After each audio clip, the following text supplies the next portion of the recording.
Welcome. Thanks, dude. I can't believe this is the first time you've been on my show. Yeah, it's been a while, man. You've been on my show a couple times. We've had fun know. hanging out. Got to hang out at Bitcoin 2019. We did. That piano bar party was was kind so of good, crazy, man. man. That was a good one. Yeah. Yeah. But I think I think my show's finally got big enough to get you on, which is good. Yeah, man. I had to wait finally had until to you accept really hit the big time. Yeah, man. Well, I appreciate it. I'm actually embarrassed I've not had you on yet. But here we are, It's man. all good, buddy. We got a good topic to talk about as well. We're going to talk about the HODL FOMO. Do you know why I love this topic? Let's hear it. Because I think those two words alone, those two words together, well, I know FOMO is like 4 words, but those two words together, they describe this bull market. I think so too. Everything that's going on in it. I was like, fucking hell, Brady, you've literally crystallized this bull market into 2 words. I love it too because it flips FOMO on its head, right?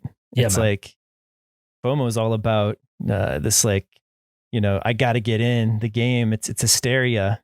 HODL's all about long-term thinking and figuring this thing out, and it's the opposite of hysteria. It's like level-headedness and patience, and I love the idea of putting them together and flipping FOMO. Well, I tell you why I love it, because I completely screwed 2017 up, right? If I'd had a HODL FOMO 2017 correctly, I would be very, very wealthy this bull market. And I didn't. Same. I traded the shit up, traded it down, and then what I've done for this year, I just stack sats, like everyone said, as much as I possibly can, and I'm just sitting through this. Yeah, and just calm, man. Zen as can be. It's a nice place to be. Zen. Yeah. Wait for that 20x and just sit through it. Yeah. And like one of the most regular questions that people keep asking me, especially in the comments on YouTube or DMs, are like, what price do you think the market tops out when you're going to sell? And I keep going back and saying, look, I wish I knew. And like, if I had a good indication, I maybe would sell a little bit. But realistically, I don't want to FOMO 2020. What are we talking about? 2025. I don't want to hit 2025 and think, shit, I sold the wrong time. I'm now hodling with a smaller stack. Right. I don't want that. Yeah. No, I don't either, man. I lived the same thing. I had a lot more Bitcoin in 2017 than I ended up with. Trying to trade, I told myself I did figure out that Bitcoin was the thing, but I told myself, look, I can, trade in and out of some of these shit coins that are pumping, catch the right timing. I was trolling like Telegram groups and Discord groups and trying to find like these shitcoin whales that were, like saying, all right, this is the next one. We're going to pump this one.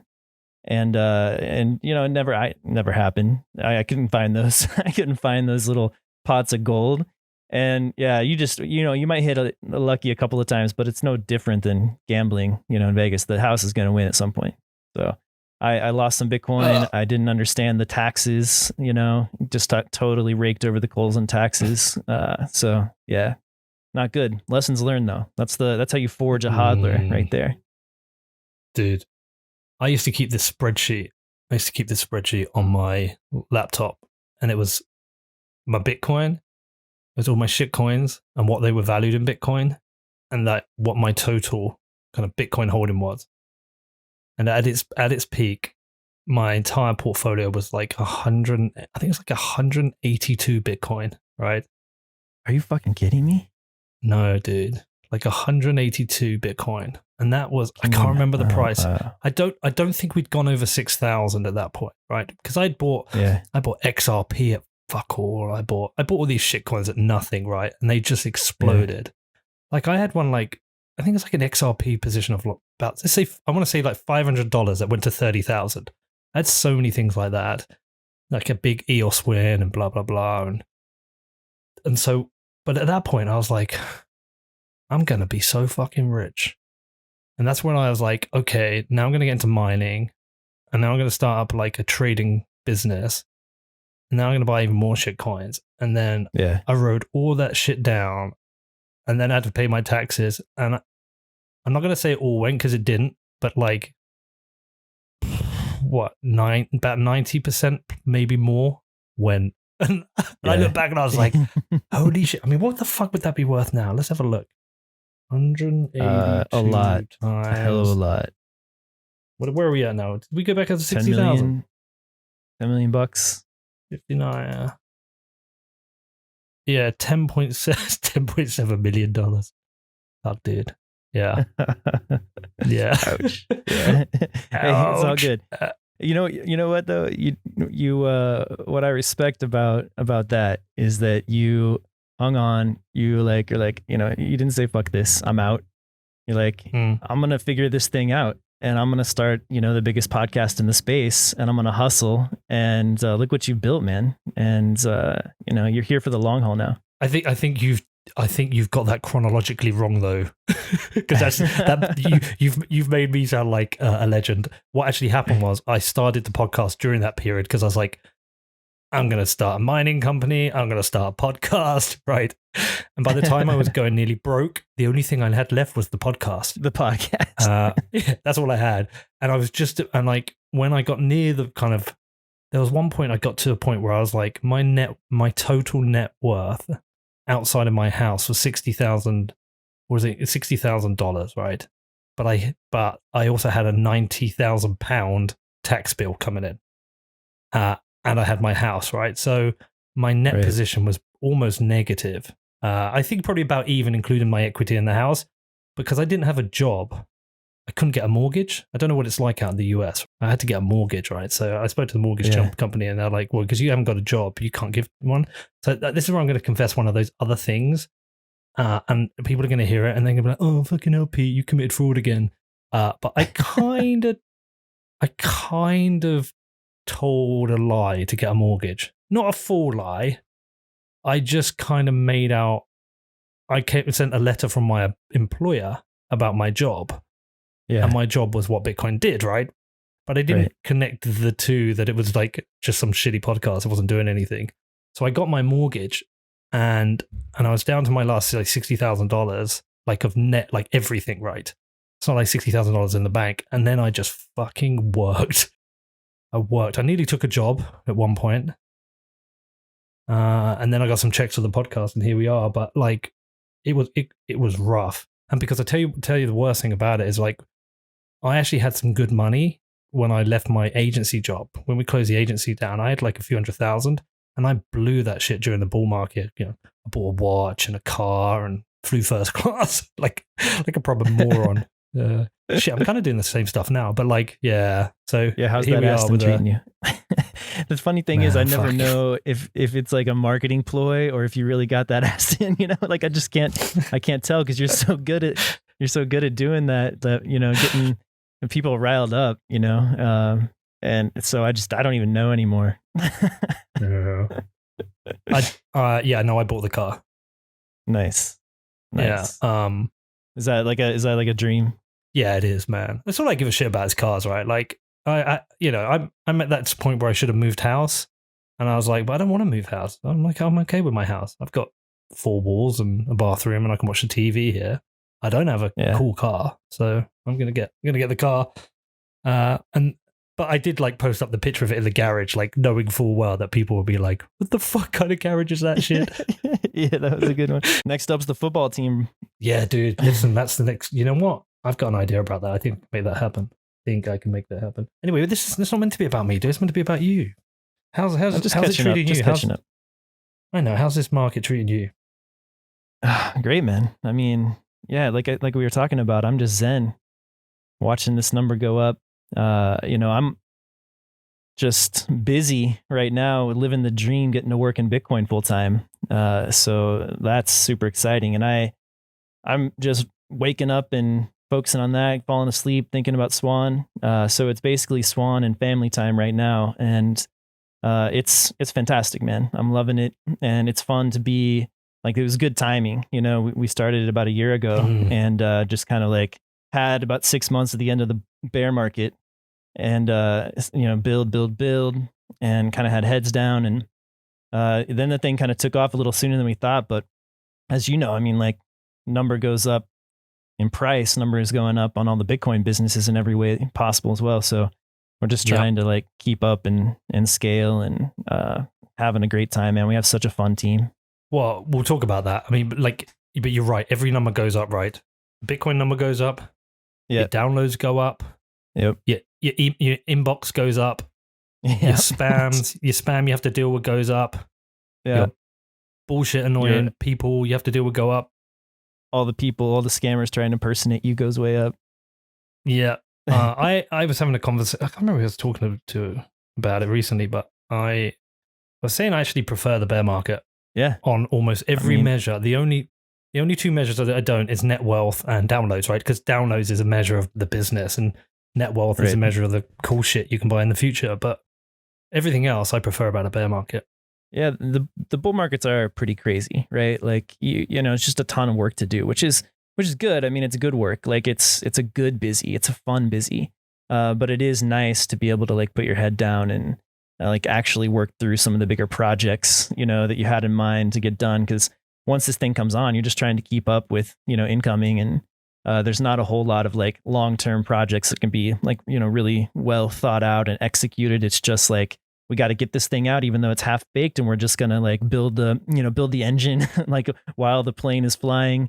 And, you know, it's fun. It's hell of a lot of fun. I'm a kind of guy that like likes that environment. I like the startup environment. I'm not like a corporate drone cubicle kind of guy. I don't like that kind of like that routine. I want to have something different every day, wear a bunch of different hats, and just like grind with the team that I love. So this is, you guys are killing it as well. Thanks, man. Yeah. I mean, it's just been a year. It's been an amazing year. And we launched March 31st last year. So just over a year now. And yeah, I mean, I think there was just a market for, you know, a Bitcoin company focused on Bitcoin, focused on education, and like not doing anything else, right? Just doing those two things, because you teach people what's going on here. They're going to buy it and they're going to buy more of it. And people are nervous and scared about what this thing is. It's new. It's your money. It's your wealth. Like, you know, we're onboarding a lot of boomers, which kind of surprised us a little bit at first, but you know, it makes total sense now. And what they want is trust and understanding. And so, you know, having like a team that'll get on the phone and talk to you, or we're starting to do these series of webinars now where, you know, we're just like send an email like, yo, you want to learn about Bitcoin? We're going to be here and we're going to be doing these webinars every week, and you just jump in and we'll give you a quick 20-minute overview, and then you can ask any questions you want. We're doing the same thing on Clubhouse, you know, literally just like walking people through the sign-up process and answering their questions as they go. And it's been incredible. I mean, that's just what people need. They need to understand what's going on here, you know? Well, it's a bit like Pomp said. Like Pomp said, all companies need to be, or is it need to be, or all companies are media companies? Like you need to be a media company. And that's what Swan is. Swan is a media company that sells Bitcoin. Exactly right, man. That was our thesis from the very beginning, was be the media, you know, just create all this educational content. And I think that's what creates a moat around a business like ours, because everybody's going to be selling Bitcoin at some point, like, and it's going to drive margins down. And so you can't long-term rely on that business alone, but what you can do is build a brand that's really well trusted, because you've created a bunch of educational content. You're really taking the time to like teach people what's going on. And that trust builds a moat around your business, and hopefully will allow us to like be around for a while. I mean, I think we got in early enough on selling Bitcoin that helps too, kind of getting in a little bit early enough, but and being one of the first Bitcoin only companies, I think helps. But yeah, being the media and producing all that stuff helps build a moat around the business. And that's been the strategy since day one. Well, I think it's been really impressive to watch from the outside. Do you publish any numbers? Do you talk about volumes? Are you being included in CoinMarketCap or anything yet? Yeah, well, we did launch a coin, Swan XRP. You can go to swanxrp.com and check that out. No, you know what I mean? When they have the, you know, where they show the volumes. Yeah. No, I don't think we're on exchange volumes yet. We haven't published anything explicit. But, you know, it's definitely been growing a lot. I think Corey might want to publish it at some point. We've got tens of thousands of customers now. The amount of Bitcoin we're selling has gone up a lot since we launched Swan Private and are taking in a bunch of entities. So I got to thank Michael Saylor for that, man. Like, he really kicked off that trend. And so there's this kind of niche for companies that, you know, the big like NYDIGs of the world aren't really interested in. Like they're kind of small fish for them, but they need they need to know what's going on. They need to learn. They want to talk to a human, and so we've been taking on a lot of like mid-size to kind of like just kind of transitioning into really big companies. And so that's really pushing up the volume of Bitcoin that we're selling per customer. So yeah, it's definitely taken off. We've hit profitability in like 8 months. Corey's really good at like keeping our burn rate down, and just being mindful of the long term, man. Just like Bitcoin long term thinking, like we want to make sure we're around. Don't know when the bear market's going to come, and we just want to be in a position to survive it. You know what I mean? Well, Corey's just a proper businessman, right? Oh yeah, absolutely, man. I've never seen a networker like him. Yeah. No, I met him first in LA, and the moment I met him, I was like, oh shit, big shot here. And but just watching him operate from a distance and seeing the moves he's made, it's been really interesting. Like, I don't know if this was him, but the advisors and the kind of Swan team you assembled were all kind of like, it's like a little team of superstars, right? All out there networking, creating content. Like it was impressive to watch. Yeah, just picked up some of the best Bitcoiners in the space. No one had done it really. Just building a Bitcoin company and taking the Bitcoin educators. Like everybody on our team, even like Jan, he's written probably the best intro book on how Bitcoin works, the system works. And he's our CTO and co-founder. Gigi was on the squad for quite a while, written a book.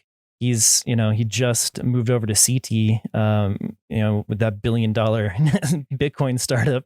That Norwegian family is just amazing. He's like employee 1 over there now.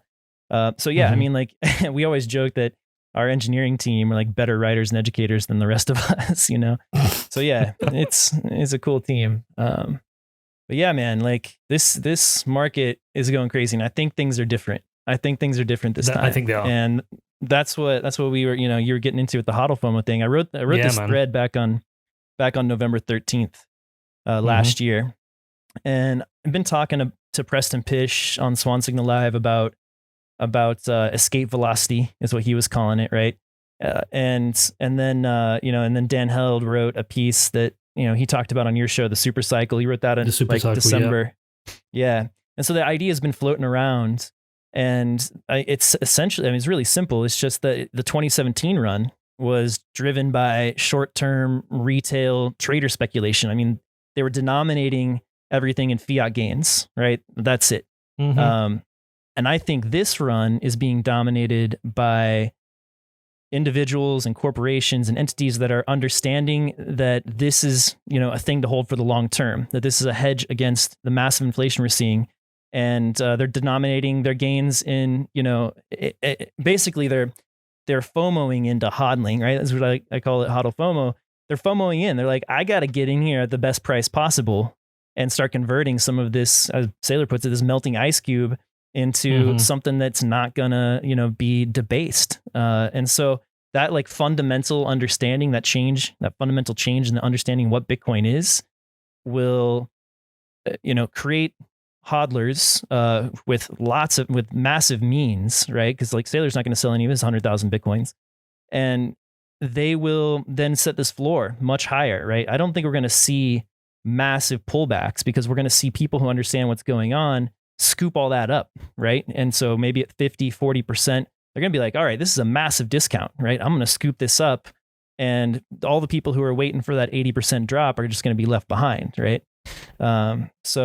Yeah, it's interesting. The drawdown, will it happen? Won't it happen? Because like we still don't know, right? Well, I don't know how much of this is controlled by whales. I don't know if there'll be a bear market, a drawdown. I don't know. I've got a feeling we won't, because I've got a feeling we've got a much deeper pool of dip buyers, right? Yeah. So that's what I'm saying. Yeah. So I think so. Yeah. And but I don't know, man. Maybe we do. Maybe we do, and it's a 70% drop. I don't know.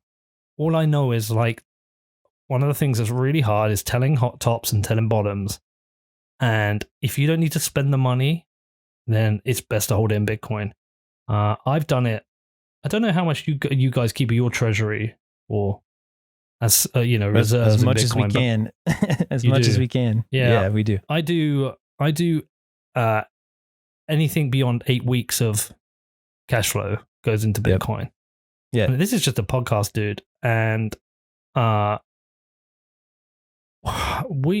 got to be thinking most of the money we've been putting in Bitcoin now is essentially done anything from a 4 to a 6x. And now we've got the capital to launch other brands, to try other things. Just because we did that, we don't have to raise venture money because we've held money in Bitcoin. But that's been great. That's been really cool.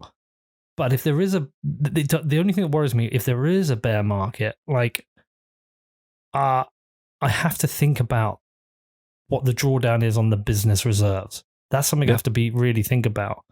So it's more of a hope, dude. I just hope it doesn't happen.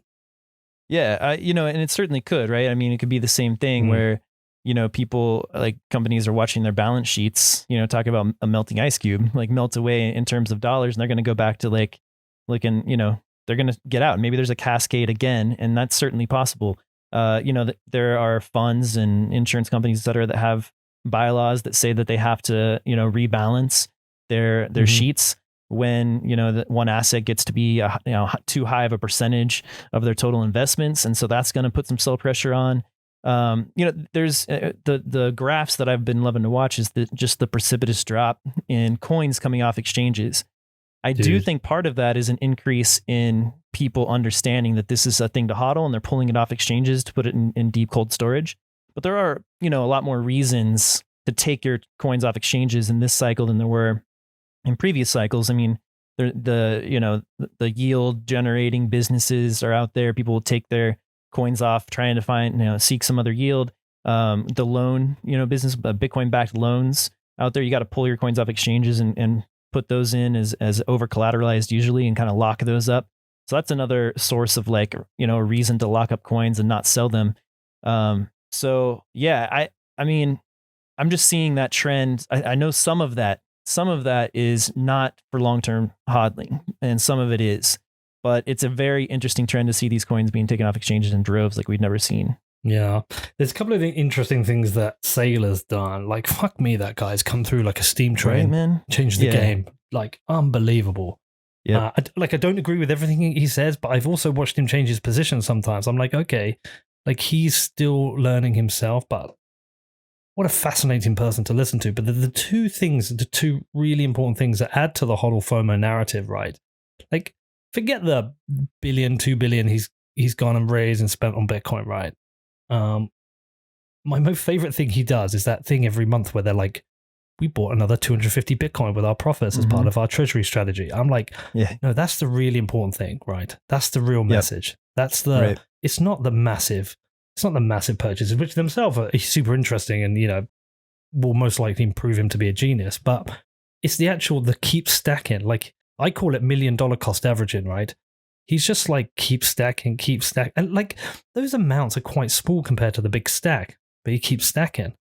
Yep. And like sometimes, I don't know if you ever have it, you think, oh, we're in a bull market now. What's the point in stacking anymore? Because it's just, it's only like $300 this week. What's that even compare? How does that even like make a dent? But you should be. And so that's the first thing. But also he's been like instrumental in this narrative of the kind of Pierre Rochard speculative attack that you shouldn't be spending your Bitcoin. It's a pristine asset. You should be borrowing against it. And he's fucking right. And both of those support the HODL FOMO, dude. Absolutely. Absolutely. Yeah. I mean, I think the thesis of the HODL FOMO is definitely strengthened by this macroeconomic environment. I would not think that, and I didn't before all of this stuff happened, the economic response to COVID, that, this cycle would be any different than 2017 in terms of just, there's still a big information asymmetry between people who have been studying this thing for a while and people who are going to be coming in. But with the, monetary policy, like just the massive amount of money printing, and we're looking at printing another $2 billion, right? I mean, these are like just kind of steps toward a UBI, right? And modern monetary theory. They're out there just doubling down on this idea, this conceit, this that they can manage this economy they can print whatever they want and manage the purchasing power of the money over time with, yield like curve control and interest rates and all that stuff. Like it's never happened in the history of the world. They are they're utterly convinced now that they can do it, right? We got smart enough, like we understand enough now, so we can actually do it this time. It's just not going to end well.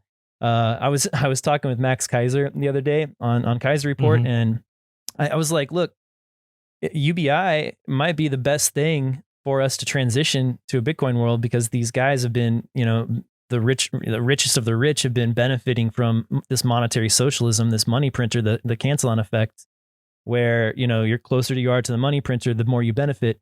That, hey, just like throw a little bit our way, toward the end of this collapse of this money. And maybe we can, buy some Bitcoin with it and have a little bit fairer distribution, because these big banks are coming in now. And I think, they're going to be taking that money, that cheap money from the printer once they wise up to what's going on. And they're going to be like, oh, all right, this thing's going up and this is the better money. And, the Gresham's law, we're going to drive it out. And we're just going to buy up everything that we can. So, I see that happening, and I think that has been pulled forward from the future massively with this economic response and this idea that we got this under control. We can print however much we want.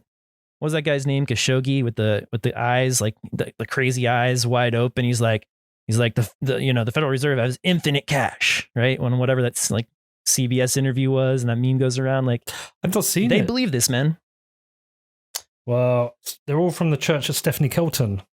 Yeah, you interviewed her, right? I did. She's a nice person. I think she made me look smart sometimes, which always concerns me. I think if you make me look smart, there's something fucking wrong with you. But like, she couldn't even answer some basic questions I put to her. Look, I understand if you're not a Bitcoiner, right, and you're just in that world of Keynesian economics, I can see how you could rationalize MMT. I can see how you can rationalize it because they've done it for so long. They've printed money for so long. Well, and they've spent decades building up this this academic tradition justifying these ideas. So like they've minted all these PhDs, economists, and given Nobel prizes to them, and they're stuck in their ivory towers of these Federal Reserve banks, regional banks, and the main Federal Reserve central bank, and they just really, really believe that they know better than everyone else, and that they will be able to make this work. And like Danielle DiMartino Booth, she was like the right hand analyst for the chair of the Dallas Fed in 2008 and 2009. And he was actually the only regional Fed chair to express some dissent and doubt about the approach, the quantitative easing approach, right? And she writes in her book that it's incredible how convicted these people are about their own ideas and about their ability to manage the global economy. And that I asked her once, like, do you think that they get it? Like, are they starting to understand? And she's like, no, they're just complete like zombies to these ideas. Then there's like so much skin in the game that they're not going to change their minds until it smacks them right in the face. Well, listen, I keep referring people to Jonathan Haidt's book, The Righteous Mind, because the thing that sticks out in that to me is not the left v right thing. It's the fact that we take a position, then we post-rationalize it. And I just think that's what happens. Like, how, even if Stephanie Kelton had some doubts, how does she come out and go, yeah, do you know what? Yeah, fuck, I got this wrong. Yeah, MMT's bullshit. We're basically blowing up the economy. How does she do that? Her whole career is built on the idea of MMT. She's a published author based on this. She gets speaking engagements based on it. There is zero incentive for her to objectively review her own thesis, because she's economically aligned now with MMT. And I think that happens with a lot of things. By the way, I also think Bitcoin is sometimes completely guilty of this. I think sometimes we don't always look objectively at our own thesis because we're also economically aligned. I just think that happens, right? Sure. But the MMT thing, I mean, it's just, I think it's worse out in the US, by the way. We've got massive debt here in the UK, and we're definitely seeing inflation, and the real inflation is very different from the reported inflation. But I think you've got a much bigger problem out in the US. Like, I feel like you guys are living in a reorg at the moment. You've got, rather than a block reorg, you've got a state reorg. Like, I keep speaking to people who are leaving New York and San Francisco, and some people are leaving the country, and it's a bit of a shit show. And the money printing situation is just, I can't get my head around these numbers. Like the 1.9 trillion, and now like Biden's talking about, was it another 3 trillion? It's like, what the fuck? Yeah, it's crazy. Those numbers in 2008, the bailout numbers were 700 billion, right? And like that was astronomical. That was mind blowing. Hold on, was that the total number of 2008? That was the first bailout. Yeah, it was $700,000 in 2008 that they asked for. Yeah, 700 billion. Yep. Sorry, yeah, 700 billion. Is that what I said? 700 billion. Yeah. Wow, it just doesn't seem that much now, right? Exactly. Yeah, I mean, it is fascinating, and I was just re-listening to your episode with Brandon Quittem, and how he studied. Yeah, it was an awesome show, man. How he studied the Fourth Turning, that book by Neil Howe, and this is, I mean, it's right on time for this sort of breakdown of and massive distrust in centralized institutions. And I mean, we feel it here, man. Definitely feel it. I think a lot of the world is feeling it. But it is fascinating to happen here. It's humbling, right? This is the American empire, the American dream. This is we grow up and we're fed that this is the greatest country in the history of the world, and you're lucky to be here, and your birthright is a home and a car and a good job and an easy retirement and all that stuff. It just goes along with just the hubris that comes along with, we can manage all this money and we can run the world and we know exactly what we're doing. And we're watching this play out, man. Another thing I want to talk about is like how I see, and this is the tagline of my show, the dawn of the Bitcoin Renaissance, and how I see this happening, how I see it playing out. But the first part, of the dawn, the darkness before the dawn is the fall of the money and the end of the empire. And money is the pillar of civilization, and our money's broken. It's breaking down. It's crumbling. Right. We use money to communicate to each other our needs and wants. Right. And if you distort that signal, that language, then we can't accurately get that stuff, like those messages spread around the society, right? So when we've had eras of fiat money and we've had eras of sound money, it's very clear what happens, right? So if you look at, and I kind of studied this a little bit, right? The fall of the Roman Empire. That was absolutely like massive part of it was the debasement of the main currency that was circulating around the economy, the denarius.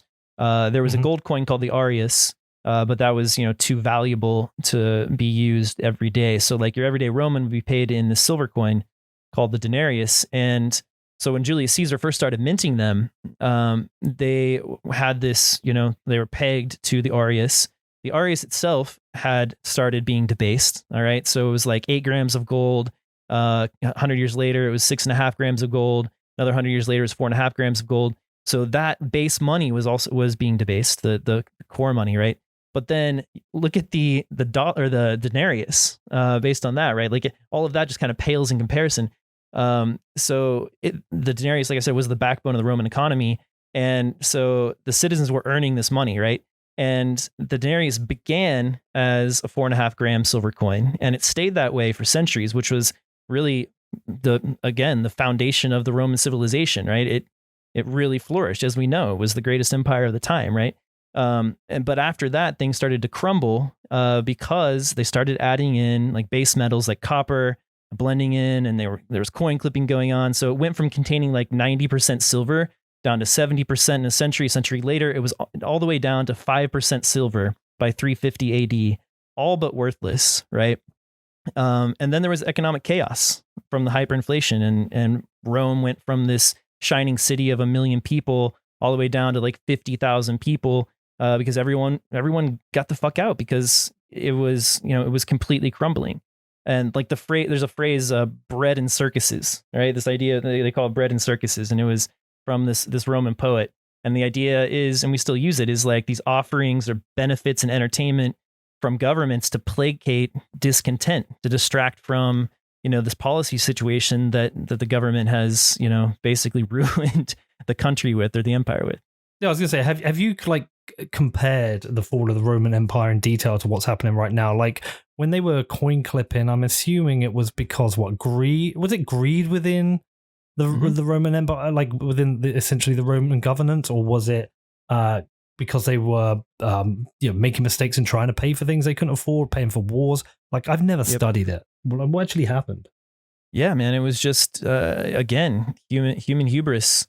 Like they just wanted to expand the empire, right? And so in order to do that, they debased the money. They debased the gold too, but that was the money they were using for like international trade, or like trade across large distances and to settle big big transactions. So they debased that a lot slower. That was the money they were using, right? But they realized, taxes were unpopular, just like they are now. People would, definitely throw fits about being taxed too much. They found out, they realized, look, we can just start taking silver out of the coins, put some copper in there, clip them, and that's basically a tax, and they don't even see it, so no one gets upset about it. And it funded the expansion of the empire, and it just completely collapsed. It's the foundation when you're doing that of your empire just crumbles, and that's what we're seeing right now in the United States. Like the dollar in 1913 purchasing power, the U.S. dollar now is like worth a nickel, right? So it's like it's the exact same thing happening again, right? Is there any recommended reading you've got on the fall of the Roman Empire? I feel like I need to read something on this. Well, the stuff I found was just really a bunch of like essays on the internet. And I Google that shit. I've been working on a piece for a long time, but it's just, it's hard to get focus time to write with so much going on. That, like, again, the bull market thing is just so busy, but I put together a nice list of resources, and I do have a book that I'm listening to right now about the Medicis. So that kind of like gets to kind of the Renaissance side of it, the historical comparison to the era that I think we're heading into now. But before I go there, let's see, the Medici. Oh shit! I literally just turned it on. By Paul Stratherin. And there's definitely some stuff about, the advent of the florin and international trade and how that really builds up the the Renaissance era in Europe. But it's also, there's some fascinating stuff about like politics and betrayal and like all kinds of cool stories about like the Medici family and basically holding power over the papacy, because they were like the papal powers, like basically borrowing money, using the Medicis as their bank, and like all the power they wield. Anyway, it's fascinating stuff. But yeah, like, do you not find the United States? Do you find it's like not enough time in the day, right? So like I am still working through The Sovereign Individual. I'm also reading The Anatomy of Fascism. I listened to Nick Carter with Lex Friedman the other day, so now I've downloaded The Three Body Problem. I did an interview with Julian Assange's brother and father, and so I've got Julian Assange's book on cypherpunks. I've got podcasts coming out of my ears I want to read, listen to. I'm like, I need some more fucking time. I need longer days. Oh, dude, and then anytime I interview somebody, everyone's so fucking smart, and they seem to have read every book I need to read. And I'm like, where does everyone find the time? How's everyone doing this? I don't know, man. I don't know. I think there's just people whose brains work faster and they can process stuff a lot faster than mine. But yeah, it's amazing, man. Bitcoin is in just that rabbit hole, and it leads to all of this study. Like you just list off 5 books that you have heard about and you want to read in the last 4 weeks or whatever, and that happens month after month after month. It's amazing. It's amazing. I've started going walking. I started walking now just so I can listen to audiobooks. So I find I get through a book quicker as an audiobook than I do reading it. I don't know if you have it, but when I'm reading a book, sometimes I'll be after. I do like 10 pages and I'm like, fuck, I didn't take any of that in. I don't even know what I've just read. I have to go back. Yeah. I find with an audiobook, I listen to it better. So I just go out and walk for an hour or two every day to just try and get through some of this shit. But it's like trying to keep up with everything there's too much, man. I don't know how other people do it. I know. I hear you. And then you get someone like Nick Carter. He does this. He also runs a fund. He is a guest on podcasts, and then he does these epic like essays that he writes. I'm like, how does this guy find all the time? Incredibly productive, man. And Breedlove, has read everything and then produces incredible essays. And there's some amazing people. And I think this era will be studied in history pretty closely because it's going to be a massive pivotal point in human history. And I think all those guys, that we hang out and talk with and women too, I mean, just people in this space will be, written in the history books. And it's just kind of a privilege when you sit back and think about it to be here and be hanging out and learning from these people directly. Yeah, I was talking to John Vallis the other day on Twitter about, we just DMing each other, and I was saying like how lucky we are to be living through this. And at the front thing, I feel so fortunate to talk to all these amazing people. They give me their time and patience to talk me through these ideas. But it's funny. You go to school, right? You study history and you hear about World War I and World War II, and then you hear about the fall of the Roman Empire, but you never think. Like, I never put myself in the shoes and thought, wow, what would it have been like to be a Roman at those times? Mm-hmm. And I think you become a little bit kind of, I don't know, complacent. And you just think what you're living now will be forever, right? You just think, I don't think anything drastically is going to change. But actually, in a decade, the world could be a very different place, like entirely different, or 2 decades. And we're living through that. And, it might be bloody, it might be messy. We don't know how this is going to play out, but we're living right through it. And like you say, they could write about this in the history books. This was the period of time when money changed and everything else changed. And I don't know how it'll be written because I don't know how it's going to play out. I don't know if the theory of the sovereign individual is correct, or whether we'll see the states fight back, whether we'll see China take over and we'll all become subservient to the Chinese. I've got no idea how this all plays out, but we're living through it. Yeah, that's what I love to think about, right? That's what we do these podcasts for, is to think about all this stuff. One, we try to learn from the history, but then, 2, we try to figure out where we're going from here and what it all means. And yeah, I mean, that's the part, that the second half of this piece I'm trying to get out of my head is the dawn of the Bitcoin Renaissance. And so what happens from here, right? So, obviously we think Bitcoin's better money. And I think that we made it clear through history that we converged on gold as the best money. And I think during the Renaissance, one of the main reasons, right, was that we had this very solid foundation to build it on. The florin was the main money for international trade and the main settlement layer, essentially, for 300 years. And it's amazing that several families somehow had this knowledge that you couldn't debase the money if you wanted to maintain a healthy economy over a long period of time. That amazes me. I'm absolutely in awe that they were somehow able to resist that power for 300 years. They attained a lot of power regardless. And I think they had this sort of long-term thinking that if we want to maintain this power for the future and for our heirs, like, we've got to maintain the integrity of this money. And so the florin was, trusted because it had spanned generations. Think about the middle 200 years, right?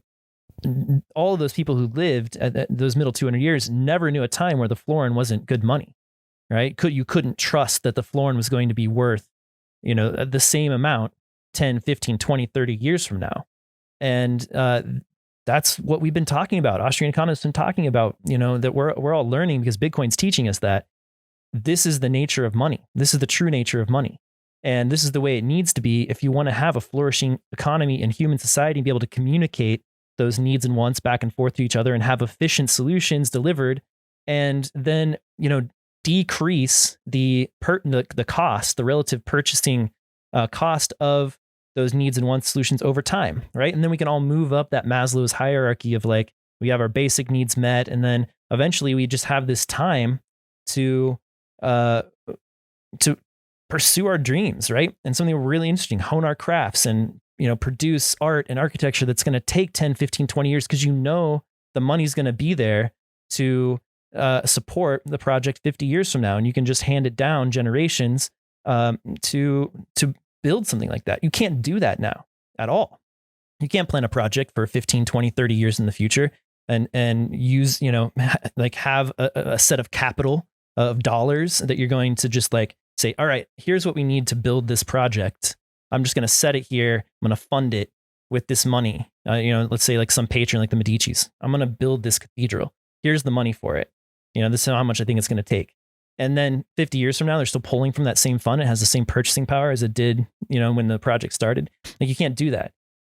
So I think what we do moving forward is we can start thinking that way again. And what's interesting now that was different then is that we've got this deflationary, exponentially advancing technology, right? So we're living in this, there's, you think of like the X squared sort of asymptote, right? Of the basic graph. We're right there on that elbow. And as Jeff Booth talks about, he has that great visualization of like folding paper, and how many folds does it take for the paper to be wide enough to get to the moon? And it's like 27 folds or something like that. And, it blows your mind that because our brains can't think exponentially. Dude, I say that to one of my kids and they I think it's not that. I think it's 50. I think it's 50. Okay, gets something like that. 50 gets you to the sun. To the sun. And I get the piece of paper out. Yeah. And I'm like, how many times can you fold this? And they do it 7. I was like, and then I say like, how many folds do you think it gets to the moon? And they're like, 8 million or something. And I'm like, it's 50. And they're like, I mean, they don't say bullshit, but they're like, bullshit, Dad. I'm not having it. And I'm like, I'm telling you, it does. So then we end up getting out a calculator, right? And no, we end up getting a calculator out and we get the width of the paper. And then we start like, we do it on the calculator. And I'm like, here you go. And they're like, no, I can't. They still won't believe me. Yeah, you're right. 50 times. Yep, there it is. 50 times. I just looked it up. Yeah, 50 times. It's crazy. So we just don't think that way. No. But it's happening. We're living through it right now. So, there's a scene in one of my favorite movies called Waking Life, which just like totally blows your mind. It's just a set of scenes of discussions that Richard Linklater had with people. And so it's like this kind of autobiographical movie and it's real trippy. It's like animated with like 50 different artists or something. And it's a cool movie and you should check it out if you haven't yet. But there's a scene where he's talking with this sort of philosopher and he's talking about the telescoping evolution of humanity. And he's like, look, we had, X amount of time for life to, emerge, like 2 billion years for life to emerge, 6 million years for the hominid to emerge, 100,000 years for mankind as we know it, 10,000 years for agriculture, 400 years for the scientific revolution, 150 years for the industrial revolution. What have we been, like 30 years for the information age, the digital revolution? And so it just telescopes. And we are at that point now where this stuff's going to be happening. These just like massive human advancements, evolutions in the way we live our lives, in the way that our bodies work with biohacking and merging of man and machine. That, this is going to be happening every 10 years, 5 years, 1 year. And, with AI and all accelerating it, like the idea is we're going to get to be this like kind of superhuman, right? This neo-human. And we'll have this sort of new individuality. There'll be this new consciousness. I think he talks about the amplification of the individual, and this gets back to the sovereign individual idea, right? That before, the old evolution was like this kind of cold, sterile, efficient biological evolution, and that manifests like these social adaptations because of the way that evolution worked, right? And so you would get these sort of the moral expression of that process was like competition, parasitism, dominance, force, morality, war, just because that's the way our biological, evolution happened too. It was just like a battle and the survival of the fittest. So in this sort of new age where we don't have those, we don't have to do that anymore, right? Because we're sort of these like evolved individuals to like this new level. That those kind of things will be subject to de-emphasis, right? And then the new paradigm will have like will really lift up these human traits, right? That we have aspired to for a long time, but have had and been working toward over those, 100,000 years of like truth, loyalty, justice, freedom, and that we'll be able to attain that finally, in this like kind of neo-human. It's crazy. And then Bitcoin, I'm not comfortable with it. I'm not either, dude. I'm not either. It blows my mind. It scares me. But Bitcoin fits right in with that. It fits right in with that. It's the kind of it's that deflationary money that supports that kind of deflationary technological advancement and exponential technological advancement. So it's like, to me, it's inevitable that it's going to happen. And who knows where we go from here, man? And it's going to happen so fast. I think about my kid's life, Dude, like, well, this is why I think about my kids. I'm like, why the fuck are we letting them teaching them this bullshit now? Like during the lockdown, it became really obvious because I could hear my daughter in lesson, and she's 11 years old and she was 10 years old during the lockdown, and I'm hearing the stuff they're teaching them, and I'm like, huh? What is this? Like, what a waste of time. It's like that. There's this TED talk with this guy. Let me dig it out. I'm going to tell you about this. If you've not seen it, have you seen the TED talk with the teacher who talks about dance? No, I haven't. So he's about this kid who wants to learn about dance, right? I've got it here. There's Sir Ken Robinson. You should check out Sir Ken Robinson's TED talk. And he's saying, look how quick technology has evolved, and the stuff we're teaching the kids now, they're not going to need by the time we don't even know what they're going to need. Like my daughter finishes school in 7 years, right? Well, where are we going to be in 7 years? Yeah. Which industries won't exist anymore? But it does all weird me out, Brady. I'm like, there's a lot of this weirds me out. AI weirds me out because I don't know how dangerous it gets. The Neuralink stuff weirds me out because I'm like, will we get to that point where you can just download any kind of information into your brain and learn anything? If you can, like, what does that mean? Does that mean we can all learn everything, or does it come down to who can afford it? Like, there's real moral questions. It's like, if you're rich, you can basically download all the information and be kind of a superhuman. We end up a bit like in that film Limitless. That weirds me out. There's so much stuff that weirds me out. Almost in some ways, I'm like, I'm starting to think about wanting to escape from all of this, which is weird because I'm involved in Bitcoin. I was do you know Alana Joy? No. So I've been in a couple of Clubhouse rooms with her, and I've started just like last night we were talking on, we're DMing each other and just talking about going and buying a bit of land and building a house in the middle of nowhere and getting away from all this shit. Because I'm like, I don't know if I want all this. Yeah. It weirds me out, dude. Yeah, it totally weirds me out, man. I mean, we're not ready for this. It's happening too fast. No. We're not. I mean, we are the product of this old paradigm, and there's something else is coming that's completely different, and it's scary, And I again, like, I'm scared for my kids because I don't know what it's going to look like. I don't know what it means. It's one reason that I think we need Bitcoin, because having so much power and purchasing power in the hands of so few people. And wealth inequality is almost a direct product, in my opinion, of fiat money. And I mean, obviously there's there are people who are going to earn more money than others, even in a Bitcoin world. But I think that the drastic wealth inequality that we have is, in large part due to fiat money. And I think if we had a fairer money, then we'd be able to, kind of distribute these technologies more fairly. But at the same time, these technologies will be more accessible more quickly to people if we had deflationary money to pair along with the deflationary technology, the technology that's advancing exponentially. So all of that stuff becomes more accessible to people if we don't have an inflationary money that's fighting against that. Yeah, let me ask you something. Okay, so I'm not completely sold on full hyper Bitcoinization, whereby Bitcoin becomes the unit of account yet. yes, it might happen, but I'm just not completely sold on it yet. And I can't remember if it was with me or another interview. I heard Nick Carter talking about that he still thinks Bitcoin will exist a bit like gold alongside sovereign currencies. Mm-hmm. So is it, do we need a better money, or do we need a better base money system?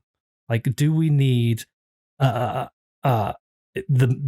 we need hyper Bitcoinization where we only spend in Bitcoin as a unit account, or do we need a system like Bitcoin which backs our sovereign currencies, which creates that level of fairness and responsibility?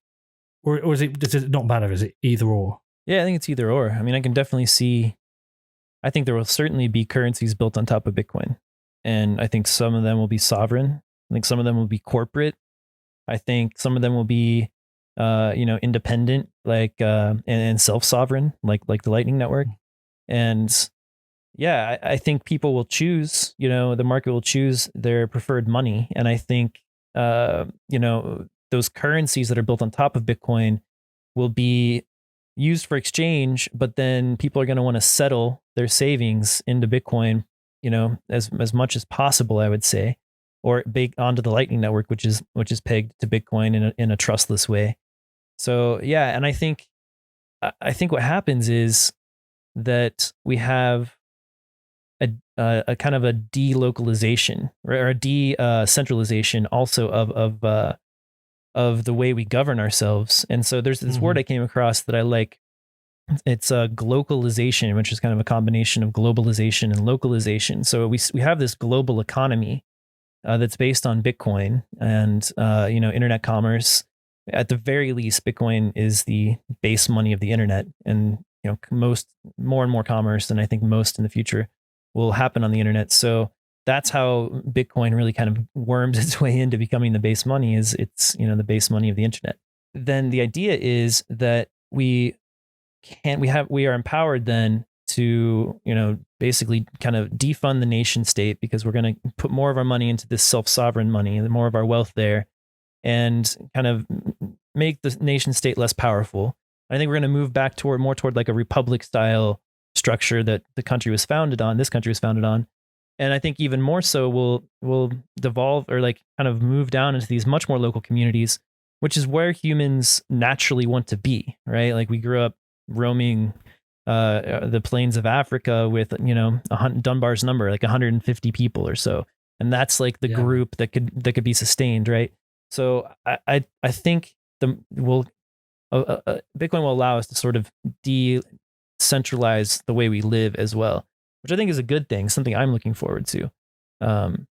Yeah, I mean, it's going to change everything. But the thing I keep thinking about is like, what's the bigger force for change, right? The money, which I'm absolutely convinced would change the way society works, over the next hundreds of years. But I think the greater force for change is just technology, and we're just at this point where things are going to get wild, man.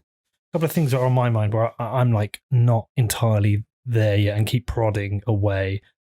Okay, so one of them is like with this idea of governance. Like I'm doing this sovereign individual stuff with Breedlove. I'm working my way through the book. I'm working my way through his essays.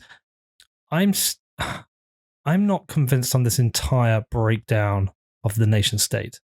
It might happen, it might not.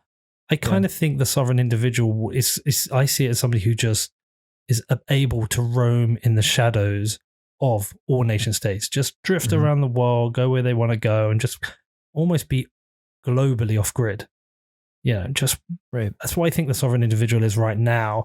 I don't know if you ever get to a state where a nation completely collapses and we move to this more kind of anarchist society. And I think even if you do, I think it becomes more like countries maybe become more like companies. But the problem I have with that is that you're still centralizing power, and in some ways you're centralizing power in a different way. And I don't know if it's better or not. Does it become more authoritarian, and and do we see this kind of breakdown of democracy? Is this kind of like failed idea? Is that better or is that worse? I can't really get my head around that, and it's something I'm thinking about. I listened to Balaji on Tim Ferriss this week. And he was talking a lot about Singapore Singapore is an efficiently run, successful nation, but it is also essentially kind of authoritarian. Is that better? Is that worse? Is democracy a complete failure? Balaji talks about ascending and descending nations. He talks about the US being a descending nation. It's you would argue one of the most free countries in the world. With but democracy is weird in America right now, right? So what happens there? And then the other thing I can't get my head around is like, how this kind of art imitates life. And if you play computer games that are set kind of 300 years in the future or watch films in the future, the world ends up being split into two, right? It tends to be the red and the blue team. It always tends to be like these two armies. And, I can't try to remember if it was like Total Recall or The Running Man, which was similar like that. But I might be like, but I'm wondering if we end up going down that route, because I don't know if you hyper-Bitcoinization, if China goes through a hyper-Bitcoinization. I don't know if they're too strong as an authoritarian regime with too much power and strength to ever fall to hyper-Bitcoinization. And you also see now, the potential. We're seeing the kind of US, it's like dollar reserve status is slipping away. We're seeing Russia, this kind of axis of Russia, China, Iran, starting to do their own deals. You could see Brazil fall in line. Perhaps even India. And I'm starting to see, are we going to see like this kind of diversion of two worlds? Half the world kind of adopts and accepts Bitcoin and this other half doesn't. And what does that mean? And I don't know if I'm on my own thinking about this, but they're two kind of broad concepts I cannot escape from myself at the moment. I don't think that, honestly, and there'll be plenty of Bitcoiners out there that disagree vehemently with this, but I don't think that will live in some sort of like libertarian anarchist society. I think there will be, like you say, pockets of the world like that. But there's efficiencies to be gained and comforts to be gained and security to be gained by having a state. And that's how the state, began, was like collective security, to protect wealth of a certain, geographic or like social collective of people. And I think what we'll see is less economic control of the state, less economic centralization, which changes the nature of the state a lot, right? I mean, does a lot of things. It makes war much less likely because it's hard to fund international war. It makes it much like social security programs and stuff like that would be less harder to, less easy to fund. Is that good? Is that bad? Right? I think personally, it's a good thing. I think that those sort of decisions should be more local. I think that Bitcoin will empower individuals to almost sort of shop around to find the way that they want to live. And I think there will be Californias and people that want to live like that. And there will be Texases and people who want to live like that. And Bitcoin will allow us to, not have to live under this sort of massive, increasingly centralized nation state that is increasingly centralized because mainly they have the power to print. So I think it will definitely lead to a decentralization of power, but I don't think like the state's going away completely and we're going to live in some like Mad Max world or whatever. Even in Mad Max, like there were, like little like Bartertown, that came together and collective of people that sort of formed this way to live together. That's never going to change. That's never going to go away. And I think, that there's this truth, this moral truth of the idea of centralization, or what I like to call the will to power, like the will to have power over someone, and like decentralization, which is sort of based on the will to empower other people, empower individuals, right? And so I think that societies that seek, or individuals that seek power over others, will build the mechanisms of their own destruction. Eventually, it's going to happen. Mm-hmm. Can I throw an alternative at you? You say that seek power, but could it be a case that it's accidental power as well? So, could there be a scenario whereby I don't know, I'm hypothesizing off the top of my head, but just say a group of Bitcoiners get together and they're like, fuck this shit, let's buy an island and go and do our own thing. Yeah. This island has, starts off with a few hundred people and then ends up, say, like 20,000 people. but you still have to have a way of organizing these people, right? Perhaps, there's not to say you're going to have 20,000 people who won't commit some form of crime. What are the crimes? What are the laws? How does that island govern itself? Oh shit, well, we need to have rules. We need to have a judiciary. We need our own police force. How do we vote in the leader of, you can theorize about some kind of utopian idea, but can you accidentally rebuild the same structures? And when you accidentally rebuild the same structures, do you accidentally put people in position of power? And can that power then still corrupt? And the reason I bring this up is because I always find it important to question ideas. And I've never fully got away from the idea of the state. And the problem with that is, in the Bitcoin world, you just get, oh, you're a fucking statist cuck, blah, blah, blah, blah. But all I'm trying to do is theorize is that perhaps whatever we think of the state, whatever you think of liberty and freedom, is it something you just can't get away from? It's a naturally occurring phenomenon of how people organize themselves. And also, in some ways, despite all the shit things about the state, is it a net good? Yes, if you're one person and your belief is ultimate liberty and freedom, nobody has any power over me, then you're absolutely going to disagree with us. But is there a scenario whereby, when you just weigh it up, having some form of state is a net good? And I'm going to say something now that's going to sound really controversial, but I mean it with intellectual honesty. There's a really interesting conversation between Eric Weinstein and Brett Weinstein, and it was following the death of George Floyd. And Eric Weinstein said something that sounds highly controversial, and a lot of people are going to lose their shit when they hear it.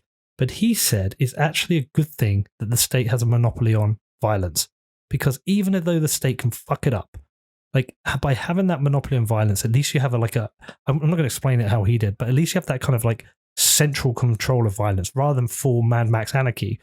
And I think what he's trying to get at is that we should never approve of state violence, but by having that monopoly of violence, perhaps net violence drops. Have I explained myself in a decent way here? Yeah, you have. And that's definitely interesting. I think it comes down to... I'm going to get so much hate for this dude, just even bring it up. This is what I like, though. I think it's important to bring this stuff up and talk about it because, we don't want to... We want to continue to question ourselves, too. And I think Bitcoiners do have... there is an ethic in Bitcoin that emerges that is... because of the properties of Bitcoin, I feel like there's these emergent sort of ethics from it. And one of them is, we need to question things. We need to not trust, we need to verify. And so I think it's important to bring this stuff up. I think what it comes down to is the ability to choose, right? And I think that optionality, and that really comes from controlling the resources you generate. That is the base of this, right? And not allowing a central party to control the resources that you're generating. It's time theft. It's that WTF happened 1971 chart, the top of the website. It's wages go flatline, productivity continues. So with Bitcoin, you get to, reap the rewards of your increasing productivity over time and hold on to it. Mm-hmm. That gives you the optionality. And there will be, like I was saying, I think there's going to be states that will value a much more centralized control, and people will appreciate that and go there, and they'll have centralized militaries, and they'll feel safer, and they'll have a centralized education system and whatever, and healthcare, and that's the way those people want to live, and that's fine. They have that option. They can pay their taxes in Bitcoin. They can do everything. They can live in a way that we seems familiar now, but you won't have this monoculture of the way nations or geographic areas are governed. And I think that's a good thing. I think there's going to be competition against different types of the way societies live. And I think we'll figure out through that competition, what works well to protect yourself protect your physical self. What works well? Is it going to be a nation state that does that? Is it going to be private corporations or companies? Is it going to be collectives that come together and share in their security? So, and I think that because Bitcoin isn't physical, that also reduces the, propensity for physical violence. Cause you can't, with distributed multisig, you can't just come and take my gold and run away. You'd have to go through more rigorous, a harder process to get my Bitcoin than you would to come in here and take my gold jewelry or something. So I guess what you're really saying is like Bitcoin just brings better rules and better discipline to society. Like, even if the state doesn't go, even if we don't lose the state, we certainly change the role of the state. It's a bit like I think I've talked about this before. You earn whatever you earn every month working at Swan, and you have a budget, and you have a house, and you have expenditure, right? And if you want a bigger house, you can take out a loan, and if you can't pay your mortgage, the bank will come and take your house. We kind of want if there is going to be a state, if we have to accept the state, we at least want them to play by the same rules, but they don't. The rules they play by is that they can borrow money, and if they fuck up, they can just steal ours. Yep, exactly. That pisses everybody off, is that there's no consequence to their mistakes, and they also tend to be removed from the problems because they have another incentive themselves, which is to retain power. On a Bitcoin standard where the government cannot print money, or the state cannot print money, then they have to essentially balance their own books. So then they become a service provider. So perhaps we don't lose the state, or perhaps there's a transitionary period where the state reorganizes itself. And I think the other thing, which doesn't help me, is that you're in a very different situation in the US. You have that optionality to go from California to Wyoming or to Texas, right? And have those very different rules. Like in the UK, it doesn't matter where you go, you got the same fucking rules. I can move to Manchester or Leeds or Grimsby or Hull, wherever the fuck I move, I'm going to pay the same tax rates. I'm going to have to live by the exact same rules. My only optionality is to leave the country, which, by the way, I'm definitely considering. And I kind of want to go to Texas, just because everyone's going to Texas. We don't have that optionality. So I keep thinking of like the Balaji 10,000 city thesis, whereby I need to be able to compare cities globally. So it's a bigger challenge, right? Yeah. Like if I could just move to London and pay lower tax, I would, and I still see my kids. Like it's not an issue. Moving to another country, I don't have that same optionality. Yep. Yeah. Yeah. I mean, I think that's what's going to happen, man. I think we're just going to see a less monoculture of the way that we, choose to live, and more optionality. And that was the idea behind this, this country, the United States and the Republic, and, having some sort of competition between states, and citizens can choose which set of rules they want to live by, they prefer. And this country is slowly kind of over time just become more and more centralized. And, the founders of the country understood the risks of central banking to this idea of a republic. Like George Washington wrote a letter, I think it was to someone in Delaware, one of the leaders in Delaware, and he said, paper money has had the effect on your state as it ever will. It will ruin your commerce, it will oppress people, and then I think he said, like, open up the door to every kind of fraud or injustice or something like that. And so these ideas were being debated, the threats were understood, and sure enough, and we fought battles against central banking for 150 years until 1913, when the Federal Reserve was finally established and took hold. So that's really what it is. It comes down to is this: if we can just decentralize the money, then we will have a lot more options on how we want to live. And I think that's a fair way to do things. And I think it'll be better for people, and we can live the way we want. We can take our money with us. We won't have a nation state that an authoritarian. They'll say like Jan Pritzker, he understood Bitcoin, at a deep level, a visceral level, because his family escaped from Russia, as a Jewish family, and they, because of capital controls, got to leave with $100 worth of money in their pocket and come to the United States, and they, all of their wealth was just stolen. So they didn't have that optionality. That's the reality for a lot of people around the world, and us in the the UK and the US, and we spend most of our time talking about like, we invest in this thing. It's a speculative asset. It's the most asymmetric, investment in human history. And we're going to get in early on this global based money, and it's going to make us all rich. But Bitcoin's being used. Alex Gladstein, I love talking to him about this stuff, by so many people around the world, right? For reasons other than watching number go up. I think Jan's book is massively underrated. And I know I'm saying that knowing how much and how well people think of it. And I was really glad to hear Nick Carter bring it up in his interview with Lex Friedman. But I actually I'm going to get people to think I'm just saying this to be a dick, but I think it's a more important book than the Bitcoin Standard. I actually think it's probably the first book people should read with regards to Bitcoin. I think he did a fantastic job with it. It's a great intro. I'm going to promote it. Yeah, I think it's such a brilliant intro, and it's such a great. I think it's because he's quite a chilled guy. He's not like pushy. Yeah. I don't think he's pushed the book enough, so I might do it on his behalf. But I think his book's fucking amazing. He's giving it away for free now, man. swanbitcoin.com/free book.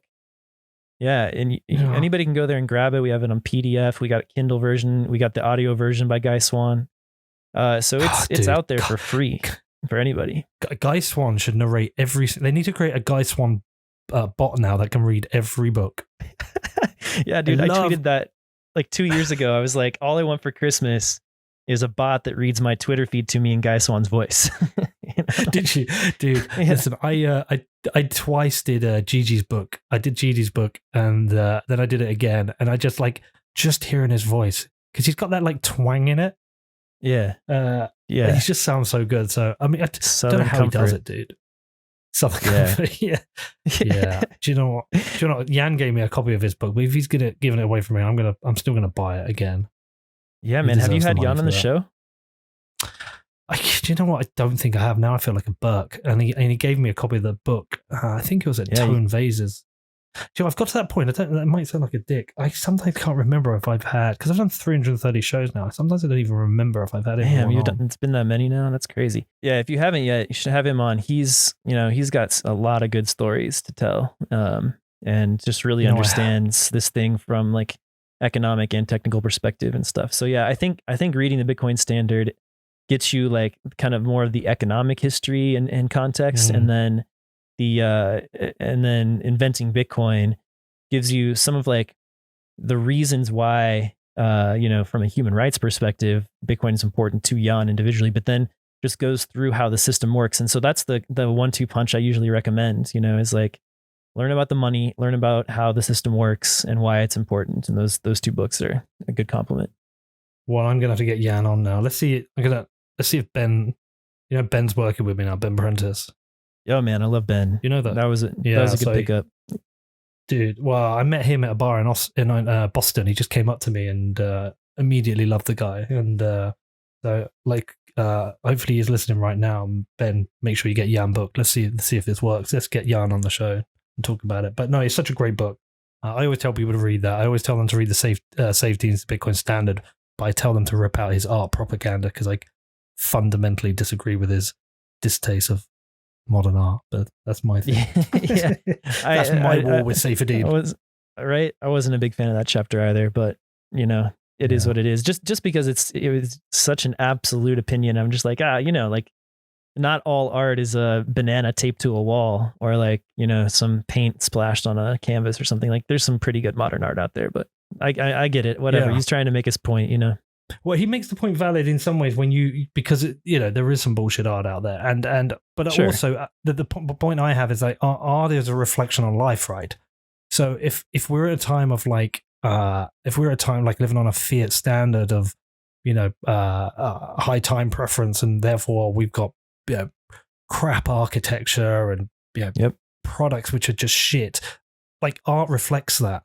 But art's doing its, art is also therefore doing its job of reflecting life and modern culture. So I would buy anyone that book they want, but I would rip out that chapter. And Saifedean hates me. Yeah, I mean, he definitely has a point, right? Like, I mean, there was definitely a lot more art and architecture that happened in the Renaissance, for instance, that was much longer term, like took a lot more time to produce. And that was, because again, like we discussed, like, you had some money that would respect your time and give you the confidence that you could invest that time in something that wasn't going to pay off for a long time. Do you always think it's that? Do you think also it was a different time, different egos, just it was just a different time? Is it necessarily just the money? I think it was, no, and definitely not necessarily just the money. I just think it was a part of it. But despite that, I still think there's some great modern art out there, and I still think there's some great modern architecture out there.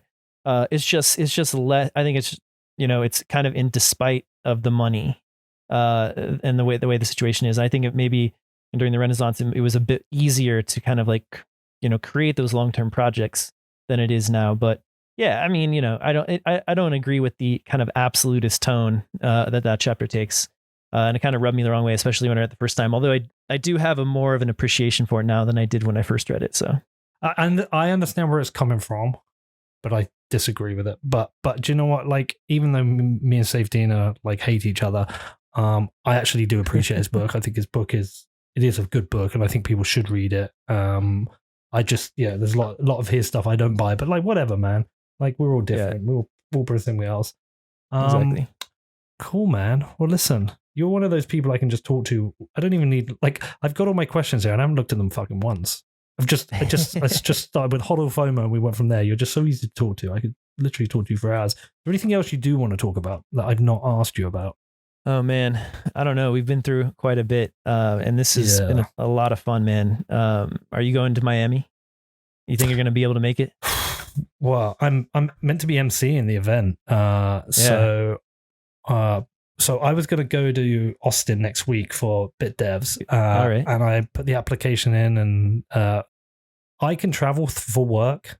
Like, so there's two things. Can I leave the UK, and then can I get in the US? Now, we have a law in the UK now that says you can't leave. It sounds very authoritarian, and it kind of is, but we've been trying to manage this COVID situation. I'm not going to get into the rights or wrongs of that right now. Let's just say the government has a set of rules. We had a lot of people who were leaving, saying it's for work, and they're really just influencers going on holiday because they just didn't want to be stuck in the UK, and they're risking bringing COVID back into the country. So they put in this new rule. If you traveled without proper reason, then you could get up to 10 years in jail. On the face of it sounds super authoritarian. It's really just a way of saying, look, stop fucking off and bringing COVID back into the country, right? So they've put that rule in place. But if you've got a proper business reason, you can travel. Now, I do have a proper business reason. I'm MC at the conference, right? I need to be there. That's, I think is a proper business reason. Sure. So the next thing is, can I get into the country? So I applied to get in for Bit Devs, and I got rejected. The US government said it's not a good enough reason. So my expectation is they'll do the same for Miami. Now, if nothing changes between now and the middle of May, so I've got kind of 6 weeks, there is a chance that the US removes the UK off their list, of their red list, because we've got a successful vaccination program. Our infection rates are low. Our deaths are low. I'll probably be vaccinated by then. But if it isn't, I have to go somewhere for 2 weeks beforehand. So it looks like I'd have to go to somewhere like Antigua, because I can fly direct, wait there for 2 weeks, and then fly to Miami. If I have to do it, I'm doing it. I'm not fucking missing Miami. But like, I've got a right old bunch of bullshit hoops to jump through. But worth it, man. But I'll be there, I think. Yeah, dude. Listen, everyone's going to be there. Oh yeah, we'll hang out. Swan's going to have a dome outside, like a air conditioned dome. It's a dome. It's gonna be the Swan Lounge dome, like in the Simpsons movie. yeah. It's gonna be fun. It's gonna be wild, man. We're gonna set up a studio in there. You got to come in and hang out and record it. Maybe even record a show, do an interview from our studio if you want. Yeah, let's do a Swan special. Let's get like all of you fuckers on. There's like 10 of you. Yeah, that'd be good, man. That'd be a good time. So it's gonna be fun. I'm looking forward to hanging out with everybody, including you, man. We can sit down in the pub and just talk for hours. Get wasted. I might do another one. Because you came to the one in was it New York or San Fran? I can't remember. San Francisco, wasn't it? San Fran, yeah. Yeah. Yep. Yeah. What Beer did 2. So I might do What Beer did 3. Get one of my sponsors to pay for it. But no, look, I want to be there. Go. I tell you what, the one thing is, if you wanted to take out Bitcoin, you just need to take out Miami that week. I know people have been saying that. Well, you remember we were at the beefsteak in 2019, and it was there's that picture that I love. Podcasters, yeah, Marty and Matt and Pierre and you and me and Gary Leland, Stefan, and it was just such a great picture. I took that picture, or somebody took it. I posted it, and it was like Bitcoin podcaster centralization. So if that like building collapsed or something, it'd be over. You say that, dude. There's so many others now. We've got. I been listening to a lot of John Vallis recently. He's such a fucking good interviewer. Right? He's a baller, man. And I'd clashed with him before, but I've been chatting to him a bit more recently. He does a good job. I also think Anita Posch I think that's how you pronounce her surname, does a really good job, and she's underrated. And it's just good to have a woman amongst us with her opinions and her stuff. I think she does a great job. I think so too. I think we're blessed to have so many. I mean, Max and Stacey kill it, of course. It's just so many of us, but it's a good thing, man. I always like talking to you. I'm so sorry it's taken episode 325 you were, you're 335. We should have done this a long time ago. It's all good, bro. It's all good. I'm glad we were able to do it now. And it's not like we haven't been talking. We've been in touch. I know. So I just had to get big enough, dude, to get you on, man. Get your people to allow you on. Oh, that's so funny. I mean, I gotta say though, I respect what you built, man. I tweeted this out the other day at you, like, respect the hustle, man, and love to see what it's grown into, and see, like, Bitcoiners, getting paid to Bitcoin more and more, and picking up Ben is a big deal, man. He's such a sharp dude and really cool. So, well, I tell you the big difference having him on board, right? If you want to come on the show now, like if you used to want to come on the show, you could email me and you'd be on next week. If you want to come on the show now, you're not going to get on until June. Like, we're fully booked. Like, he has booked us out with solid guests all the way through to June, and we're having to turn down things because we just can't fit it in. He's prepping the interviews. He's just doing a solid job. But no, it's I feel very fortunate. Like, the show, it's number 11 in the US investing chart. When you think about it for a moment, like, take a step back, you've got within 4 spaces, you've got me, Pomp, and We Study Billionaires, and like Preston's doing a lot of Bitcoin stuff now. There's like 3 or 4 Bitcoin show. Well, you've got Peter Schiff there as well, which is essentially a Bitcoin show because he doesn't shut the fuck up about Bitcoin. Big shout out to Peter Schiff. Is that who's on your shelf now, man? Yeah, that's Peter Schiff up there, keeping an eye on the block clock for me. But that's these are up in the investing chart. There's a lot of people in there talking about Bitcoin. People want to hear about it. Yeah. So it's super cool, man. It's really cool. It's really cool. That's awesome. All right, brother. Well, all right, brother. Good to talk to you. Likewise. It won't be 330 shows till we do this again. Maybe we'll do something in Miami. Maybe you, me, and Yan will sit down. Maybe you, me, Yan, and Breedlove or whatever. We'll sit down and we'll come up with something special. Hell yeah, that sounds fantastic. Let's do that. All right, dude. Well, listen, you stay cool, stay safe. If you ever need anything, you just ping me and I will do anything for you. Same, man. Same. Appreciate it. Thanks for all you do for Bitcoin, man. And thanks for this conversation. And I can't wait to hang out in Miami, man. It's going to be wild. It's going to be great.